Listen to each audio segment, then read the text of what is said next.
This is not a sharpening steel. This is a honing steel. You use it to maintain the blade. We'll talk a little bit more about it.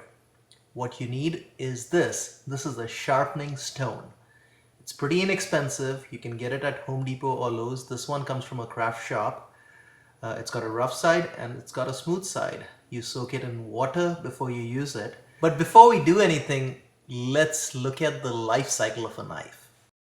So let's see what happens to a sharp knife as we use it. When it's nice and new, everything is great. But the tip is so thin that over a period of time, because of stress, it gets bent and develops these burrs. You can use a honing steel to take this burr off, and it works for a while. But what happens is, over a period of time, the edge actually gets blunted, and no amount of honing steel is going to do you any good because the edge, which is pretty thin, has just gotten hammered out of shape. It's blunt. And that's when you need a sharpening stone to essentially shave the steel off and create a new edge. Now, the more expensive the knife, the longer it'll hold its edge, but sooner or later, every knife will need to be sharpened.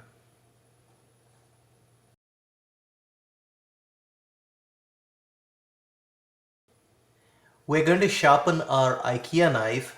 With knives, you have to be a little careful because some knives have a different sharpening angle.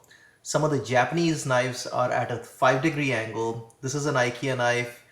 This and most German knives are about 20-degree angle. So I'm holding it at 20 degrees and using these long strokes on a wet soaked sharpening stone. I'll probably go for about 10 strokes on each side. Just long smooth strokes, and once you're done with that, if you've done your job, you should feel a burr on the other side because you should have shaved the steel enough and created a burr on the other side.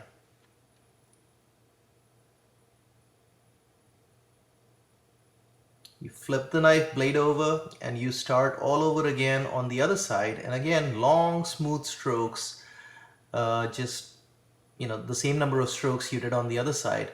What I have found is what some people like to do is do these circular motions instead of the long smooth strokes, and that's fine. Whatever works for you, whatever rocks your boat, whatever gives you the best results, go for it, man.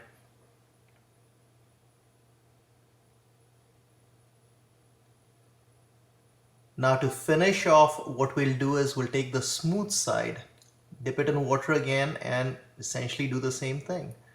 Long smooth strokes on either side of the blade, and again you should be doing the same number of strokes on either side, feeling for the burr, and once you're done with that, you are pretty much done with sharpening a knife.